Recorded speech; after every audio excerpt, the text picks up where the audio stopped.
तो good evening guys, मेरा नाम है सुहेंदु प्रकाश। मेरे साथ रहिएगा तो होगा आपकी बुद्धि का प्रकाश, ठीक है। क्योंकि मेरा नाम है सुहेंदु प्रकाश। ये मजाक था। तो ये सब फालतू बात है कि किसी के साथ कोई रहने से कुछ नहीं होता है। आज हम बात करेंगे, कहीं से भी ज्ञान कोई ले सकता है। खैर, आज हम बात करेंगे जो टॉपिक पे आते हैं, ठीक है। फालतू का इंट्रो सुन लिए, अब टॉपिक पे आते हैं। टॉपिक क्या है कि कमिटमेंट। आप जब किसी से कोई कमिटमेंट करते हैं, कोई वादा करते हैं, मान लिया जाए कि वादों का भी एक असर क्या है कि आपके वादों किसको, कोई वादा से इफेक्ट क्या पड़ रहा है, what is the effect. Effect उस वादे का, मान लिया जाए कि अ, आपने वादा किया कि भाई ठीक है, मेरे प्रोफेशन में मान लिया जाए, हम अपने प्रोफेशन की बात करें तो किसी पॉलिटिशियन से हमने ये वादा कर दिया कि सर हम आपका इंटरव्यू लेंगे, और किसी कारणवश से हम नहीं ले पाए।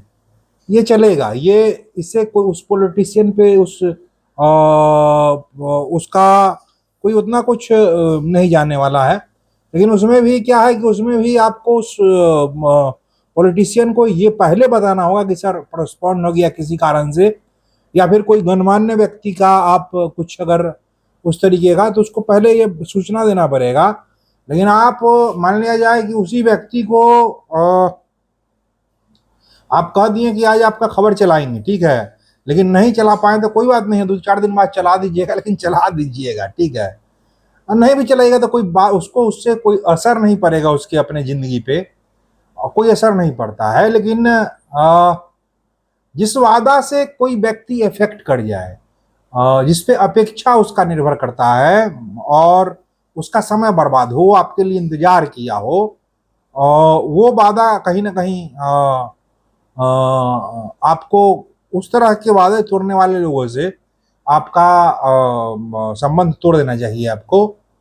क्योंकि मान लिया जाए कि इसको एक उदाहरण से समझेंगे कि मान लिया जाए कि कोई आदमी आपको बोला कि हम आपको 10 तारीख को 10,000 रुपया दे देंगे। तो 10,000 रुपया जो कमिटमेंट है, ये कमिटमेंट है, कमिट किए कि 10,000 रुपया हम आपको 10 तारीख को दे देंगे। और ये कर्ज की धनराशि नहीं है, ये आप मांग रहे होते हैं और वो दे रहा होता है।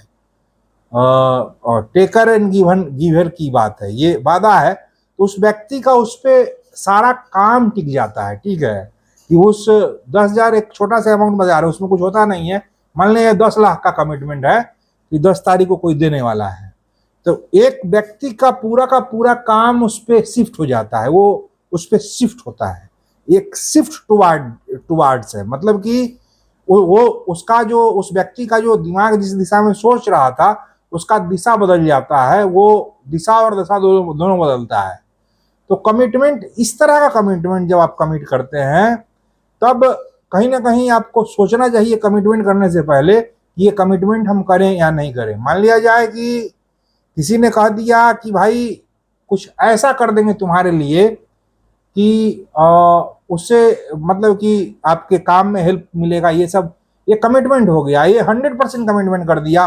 मान लिया जाए कि माँ बाप इस तरह का कोई कमिटमेंट अपने बच्चों से कर दिए और उस कमिटमेंट को पूरा नहीं करते हैं, तो वो बच्चा तो उसके खिलाफ हो ही जाएगा, ये तो तय है, होना है। क्योंकि आप कमिटमेंट ही कीजिए तो फुसलाने के लिए मत कीजिए, ठीक है।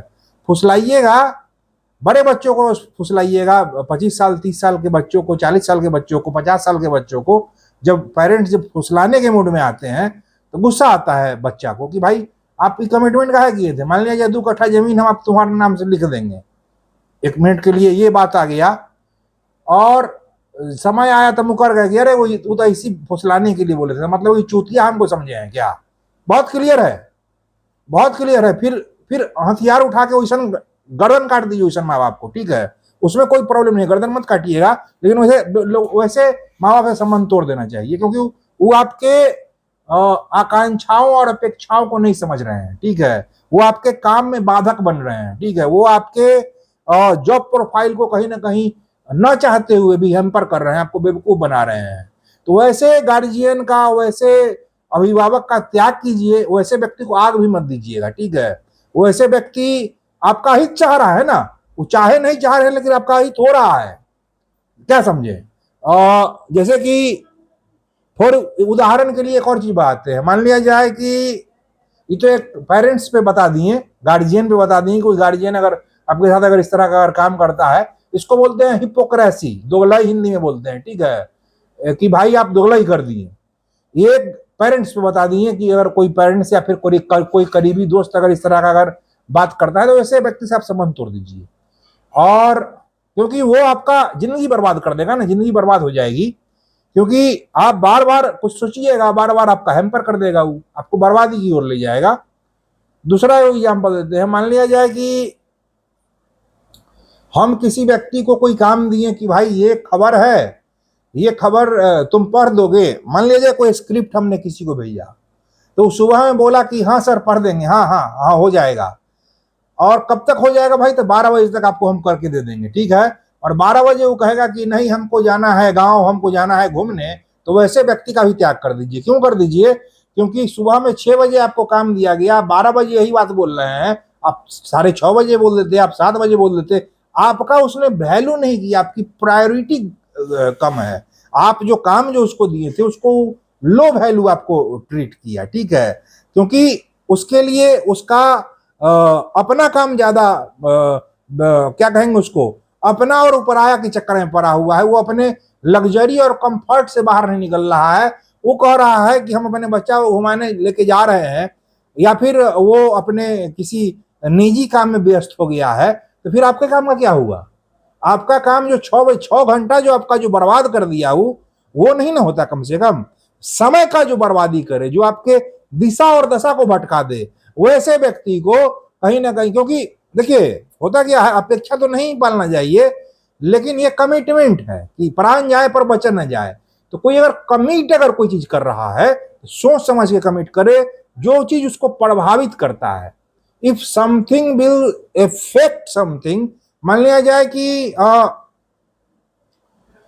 किसी की कोई खबर चलाने से उस पे उसके व्यक्तित्व पे बहुत ज्यादा प्रभाव नहीं पड़ेगा, या फिर किसी की कहानी नहीं बताने से बहुत ज्यादा उसके ऊपर प्रभाव नहीं पड़ेगा, वो आपका अहित नहीं चाहेगा, क्योंकि हो सकता है यार चलो ठीक है नहीं हो पाया होगा किसी कारणवश, ये वो सोच लेगा चलो ठीक है, इससे हमरे व्यक्तित्व पे क्या असर पड़ गया, वो सोचेगा भी नहीं आपके बारे में। आप ये बात समझ रहे हैं, क्योंकि आप कोई बड़ा न्यूज चैनल भी मान लिया जाए कि आज तक वगैरह अगर किसी को अगर इस तरह कमिटमेंट कर देगा और नहीं बुलाया, तो इससे आज तक को से कोई दुश्मनी थोड़ी ना, इंडिया टुडे ग्रुप से या फिर इंडियन एक्सप्रेस से या फिर किसी भी बड़े मीडिया हाउस से कोई दुश्मनी पैदा नहीं होगी उस व्यक्ति की, क्योंकि ये एक महिमा मंडन, ये एक ग्लोरीफाई किसी को आप कर रहे हैं। लेकिन वहीं पे 1 तारीख को सैलरी मिलना है, उसका पूरा घर परिवार का सब कुछ उस पर शिफ्ट है, और सरकार कह दे 1 तारीख को सैलरी नहीं देंगे, तब तो फिर उसका पूरा फाइनेंशियल स्ट्रक्चर गड़बड़ा जाएगा ना। या फिर कोई भी काम छोटा बड़ा कोई काम ही नहीं, किसी भी काम को कीजिए तो बहुत ही सीरियस से कीजिए और अपना 100% दे कीजिए। अगर आप 100% अगर उस काम को अगर नहीं दे रहे हैं तो then it is not going to, और क्या है कि कौरम फल क्या है कि फल की चिंता, आप 100% अगर दे दीजिएगा तो ऐसा होगा ही नहीं कि वो काम नहीं होगा। तो आप 100% देते नहीं है, उसके बाद कहते हैं कि अरे काम नहीं हुआ। या फिर इस तरह के कमिटमेंट वाले लोग आपके जीवन में आ जाते हैं जो कि कहते हैं कि अरे फलाने जगह तुमको हम करवा देंगे, ये करवा देंगे, आप उससे अपेक्षा पाल लेते हैं। और यही आप एक क्या है कि वर्क प्लेस पे तो वैसे लोगों को हटा दीजिए अपने जिंदगी से, उसको कट ऑफ कीजिए, कि कट मतलब कि स्विच कैंची लेके उसको काट दीजिए, ठीक है, कट कनेक्शन कट, तुम जाओ, तुम्हारा मेरी जिंदगी में कोई काम नहीं है, क्योंकि तुम कमिटमेंट करके लूज कर जाते हो, लूजर हो। मान लिया जाए कि किसी को हमने मुंबई में एक स्टूडियो बुक करवा दिया, हम गए ही नहीं, तो एक दिन का उसका पैसा गया, समय गया, उसका सब कुछ चला गया। पॉडकास्ट के लिए एक स्टूडियो हमने बुक करवा दिया और हम पॉडकास्ट किए ही नहीं, पैसा भी उसका लगवा दिए, सब कुछ करवा दिए, लेकिन हम नहीं किए। या फिर हम उतना 6 बजे अगर किसी को काम दिए और 12 बजे दिन में अगर वो कह रहा है कि हम नहीं कर पाएंगे, तो आपका वो समय बर्बाद कर दिया ना, वो वैल्यूलेस आपको बना दिया। तो जो आदमी आपका वैल्यू गिरा रहा है, जो आदमी आपको भ्रमित कर रहा है, वो छोटा हो बड़ा हो नादान हो, इससे कोई मतलब नहीं है। वैसे वैसे नादानों को अगर साथ में रखिएगा तो आपका जिंदगी बर्बाद कर देगा। तो वैसे वैसे नादानों को कट ऑफ कीजिए, और कुछ कमिटमेंट होते हैं कि डिंग को यहाँ कर रहा है कि भाई तू अपना नुकसान करता है, ठीक है। डिंग झूठ भी 3 प्रकार के होते हैं। वो हमारे फेसबुक पर लिया छोटा सा बता देते हैं कि झूठ का 3 प्रकार क्या है। मान लिया जाए कि हम किसी दोस्त का गाड़ी लाके गांव में दिखा देंगे कि भाई मेरा गाड़ी है, ठीक है, तो ये इस झूठ से हम अपना महिमा मंडन कर रहे होते हैं। और महिमा मंडन करके मेरी जो गाड़ी है छोटी सी गाड़ी है तो हम छोटी गाड़ी ही दिखाएंगे ना, कि हम एरोप्लेन लाके दिखा देंगे, कहेंगे ये मेरा गाड़ी हो गया, तो ये गलत बात है, ये नहीं करना चाहिए। आप चाचा मामा पापा का गाड़ी कहिए कि मेरा गाड़ी है, तो या फिर घर किसी और का आप माने कि माल मल्हार के या खाए, तो ये आप कर रहे हैं, तो ये आप अपनी छवि को धूमिल करते हैं, इससे किसी को प्रभावित नहीं कर रहे हैं, आप किसी को जला रहे होते हैं, आप महिमा मंडन अपना कर रहे होते हैं। इसको बोलते हैं डिंग हाँकना, ठीक है। तो डिंग हाँका जा सकता है कभी कभी, क्या कहेंगे उसको, भौकाल। तो भौकाल टाइट कभी कभी किया जा सकता है, कोई प्रॉब्लम नहीं है उसमें। भौकाल टाइट आप करते रहते हैं, लेकिन उस भौकाल को अगर सत्य बनाने की अगर क्षमता नहीं है तब भौकाल टाइट भी मत कीजिए। आप इस आपको समाज में लोग कहेगा क्या इसी ढुपुट्टल ढोल बजते रहता है, ठीक है, तो वो काम मत कीजिए, लेकिन उससे कोई किसी को प्रभावित नहीं किए। अफवाह झूठ क्या है कि अगर जो झूठ 2-4 लोगों को प्रभावित करे, वो मतलब कि जानते हैं जी फलनवा, जानते हैं फलनवा आदमी जो है ना, फलना के बारे में बहुत किसी का हम नाम यहाँ पे नहीं लेंगे, जितना नाम है सब नोने हो गया है, तो किसी का भी नाम लेंगे तो वो अपने ऊपर ले लेगा। तो फलना को संबोधित जानते हैं जी, चिल्लाओ आपके बारे में फलना बात बोल रहे थे, तो ये हुआ भड़काना। ये इस झूठ से, झूठ, अफवाह और डिंग 3 कैटेगरी है। अफवाह जो कि एक पूरे समाज को कहीं ना कहीं प्रभावित करता है, एक पूरे देश को प्रभावित कर देता है। अफवाह उड़ा दिया कि भाई कोरोना का वैक्सीन लेने से चम्मुक बन जाता है देह, ये जो गणेश जी दूध पी रहे हैं, तो ये अफवाह से कहीं ना कहीं पूरा देश प्रभावित हुआ। और अखबार में छपवा दिए कुछ गलत न्यूज, तो ये पूरा का पूरा कहीं कुछ हुआ नहीं, या वो घटना को आप दिखा रहे हैं अपने टीवी चैनल पे, तो वो है, वो गलत है। दो तरह का। तीसरा क्या है कि डिंग हाँकना। तो तीसरा डिंग जो है सो मतलब कि उसमें क्या है कि आप अपने ही पैर पे कुल्हाड़ी मार रहे होते हैं, मतलब कि हम बहुत बड़े आदमी हैं, हम ऐसे वैसे दिस डेट आप अपने आप को खुद ग्लोरीफाई कर रहे होते हैं। और उसमें क्या होगा कि आप वैसे अगर नहीं है भी, फिर भी नहीं करना चाहिए, अपने अचीवमेंट पे घमंड नहीं करना चाहिए। कोई दिखा रहा है कि मेरा इतना मिलियन व्यूज आ गया, तो ये आप अपने अचीवमेंट पे कहीं ना कहीं घमंड कर रहे होते हैं। लोग देख नहीं रहा है कि तुम्हारे वीडियो पे कितना व्यू आया है, या फिर लोग आपको नहीं जान रहा है, तो आप अपना कर्म कीजिए ना। आप इन चक्रों में क्यों पड़ जाते हैं कि मेरे इतने सब्सक्राइबर हो गए या फिर मेरे इतने फॉलोअर हो गए, क्या फर्क पड़ता है। उन फॉलोअर्स का सम्मान है कि जो लोग हमको सुन रहे हैं, सुनने वाला महान होता है, लेकिन इतना क्यों कि दूसरा क्रिएटर जल बुन के मर जाए कि साला देखो वो आगे बढ़ गया। तो ये आप सामने वाले क्रिएटर को जला रहे होते हैं वास्तव में, ठीक है, न चाहते हुए भी किसी और को आप उस तरह का हीट वेव दे रहे होते हैं। कोई जैसे कि अभिनव पांडे हुए या फिर रवीश कुमार हो गया न्यूज में, रवीश कुमार आके कहें कि हमारा 1 मिलियन सब्सक्राइबर हो गया, ये आपका है। अरे रवीश भाई साहब, आप एक बात क्यों नहीं समझ रहे हैं कि आप नॉन चेहरा हैं। आप 20-22 साल आप टीवी इंडस्ट्री को दे के आ रहे हैं, आप उस तरह के जर्नलिज्म कर रहे हैं, आपको सब लोग जान रहा है, आप उस तरह का मैटर एस्केलेट किए हैं, तो आपको क्यों नहीं सब्सक्राइब करेगा लोग। आप जहां से खड़े होंगे वहीं से लाइन शुरू होगी। मेरे जैसा आदमी जिसको कि कोई जानता नहीं है, वो अगर कुछ क्रिएट करे तो वो अचीवमेंट जरूर है, लेकिन फिर भी हम उसको नहीं बताएंगे। ये कृष्ण की चाल है। ये कृष्ण कहते हैं कि खुद की तारीफ और निंदा, इसमें व्यक्ति को नहीं पड़ना चाहिए और उसको सिर्फ और सिर्फ अपना काम करना चाहिए। तो हम अपना सिर्फ काम करने में ध्यान दें। बाद में कि लोग ताली और थाली पीटते हैं ना, जो अच्छा बोलेगा उसको लोग सुनते हैं, जो खराब बोलेगा उसको लोग नहीं सुनेंगे। बहुत सिंपल है। इसमें उसको ग्लोरीफाई क्यों करना कि मेरा 2 करोड़ हो गया, सब्सक्राइबर हो गया। अरे हो गया तो पैसा देखो ना यार, कितना आ गया थोड़ा पैसा, उससे पैसा आया है? नहीं आया, तो फिर क्या आया? कुछ नहीं। और ख्याति हो गई ना, ख्याति हो गई तो ठीक है, 4 लोग आपको जान रहा है, अच्छा बात है, वेरी गुड। इससे क्या हो गया? इस बात से क्या आप उसको बहुत ज्यादा उसको लेके पॉलिश कर रहे होते हैं, ठीक है। पॉलिशिंग का जो माइंडसेट है, इसको कहीं ना कहीं आपको नहीं करना चाहिए। करना है तो कीजिए आपको, लेकिन भगवद गीता पढ़ लीजिएगा तो आपको समझ में आ जाएगा क्यों नहीं करना चाहिए। जो लोग भगवद गीता को परसू करते हैं, कम से कम क्योंकि वो पढ़ रहे होते हैं, और पढ़ने के बाद भी अगर उस चीज को अगर एक्सप्लेट अगर आप कर रहे हैं, तो कहीं ना कहीं आप गलत चीजें कर रहे हैं। आप डिंग हाँ कर डिंग वो उसी तरह के कैटेगरी में आ गए। आप दिखावा कर रहे होते हैं, आप शो ऑफ कर रहे होते हो कि मेरे पास कार है, मेरे पास गाड़ी है।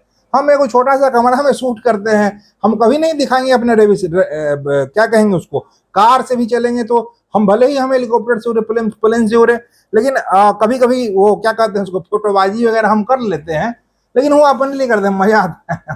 ठीक है, हमको लगता है कि अरे ये मतलब ये भी पुरानी आदत थोड़ा ताजा किया जाए। खराब चीज भी लगाते हैं, कुटिया में रह रहे हैं वो सब भी लगा देते हैं, तो ऐसा कुछ नहीं है। कोई भी हम वो सब, हम 5 स्टार में भी रहे हैं, हम ऐसा कुछ नहीं है कि हम नहीं कुछ किए हैं। लेकिन हमको लगता है कि कहीं ना कहीं जो लोग नहीं कर पाए हैं वो उसको उसको देख के कुंठित होंगे, और उससे कहीं ना कहीं उनको, कहीं ना कहीं उनके दिमाग पे कहीं ना कहीं वो चीजें देख के, सोशल मीडिया में लोग ग्रीन स्क्रीन लगाइए, बदल लीजिए। ऐसा ऐसा आजकल हाई एंड एडिटर आ गया है कि ऐसा ऐसा कर देगा कि पूरा आपको यूनिवर्सिटी में आपको डीन बना देगा। तो ये सब तो फालतू की बातें हैं, ये सब नहीं करना चाहिए लोगों को। और ये सब बहुत ही संकीर्ण मान, ये नहीं करना चाहिए। लेकिन अब जमाना है भाई, लोग जमाना का कदम चाल ताल करना चाहते हैं। लेकिन अगर भगवत गीता को अगर आप फॉलोअर हैं या फिर उसको अगर परसू कर रहे हैं, तो कम से कम इस तरह की चीजों से बचना चाहिए। बहरहाल आज है शुक्रवार का दिन, शायद शुक्रवार है, हाँ मैं देख लेता हूँ क्योंकि आजकल मेरा दिमाग जो है कहीं ना कहीं होशहवास में नहीं है। आज 29 तारीख है, इट्स 29th। मैं बहुत ही छोटा वीडियो बनाने आया था, लेकिन मैंने बहुत लंबा इसको खींच दिया, तो मैं पागल थोड़ा सा हूँ, ठीक है। और अभी जो है सो चंदन जी का ही वीडियो आना है, तो कमिंग अप जो है सो वो भी एडिट करना था, लेकिन कहीं और हमको ध्यान गया, इसलिए हम थोड़ा सा हमने कुछ काम दिया था किसी को, उसने वही काम किया कि भाई सुबह में 9 बजे बोला कि सर वीडियो बना देंगे, और रात और 12 बजे तक दे देंगे, और 12 बजे सामने वाला बोलता है कि सो हमको जाना है बच्चों को लेके, संडे है, ये वो दिस डेट। तो भाई आपको 9 बजे या 6 बजे सुबह में कमिटमेंट नहीं करना चाहिए था। You do not have to commit me. तो हमने उनको कहीं ना कहीं फिर नहीं कम्युनिकेट किया, हटा दिए उनको जीवन से। तो ऐसे लोगों को हम ऑफ कर देते हैं, कह देना कमिटमेंट जो लूज करे, बाद बाकी सब अच्छे हैं। कमिटमेंट जो करके कहीं ना कहीं जो आपको जो इफेक्ट कर रहा हो, उस तरह के लोगों को अपने जीवन से डिलीट कीजिए, तभी आपका कल्याण होगा। नहीं तो फिर ऐसी करते रहिएगा तो वो ऐसे लोगों को डिलीट कर दीजिए जो कमिट करके जो फेल कर दे। वो ऐसे लोग आपको हल्के में ले रहे हैं, तो जो आपको हल्के में समझे उसको हल्का कर दीजिए, ठीक है, हल्का कीजिए। अकेले रहेंगे, लेकिन इस तरह के लोगों के साथ नहीं रहेंगे जो कि हमको मतलब कि मेरे काम में हल्का समझे ना यार, मजाक उड़ाए, गाली दे, वो उससे फर्क नहीं पड़ता है। लेकिन गाली दे के भी जो आदमी मेरा अगर काम में अगर कर्तव्य परायण है, गाली भी दे रहा है, सुन के उससे काम करवाएंगे, ठीक है। ये मेरा सिद्धांत है। कोई गाली भी दे रहा है तो गाली देने से क्या हो जाएगा, कुछ नहीं होगा, हमको कोई फर्क नहीं पड़ता है। हम काम में अच्छा है ना, बस कर्तव्य परायण है, काम में एकदम टनाटन है, वैसे आदमी का आपको जीवन में रखना चाहिए, जो कि आप पे भरोसा करे और आपके साथ चल पाए, बैटिंग कर पाए, ठीक है। और जैसे ही भरोसा करने वाला आदमी हो जाएगा ना, फिर तो आप आग लगा दीजिएगा जिंदगी में। बहरहाल राधे राधे, मिलते हैं मेरे के बाद।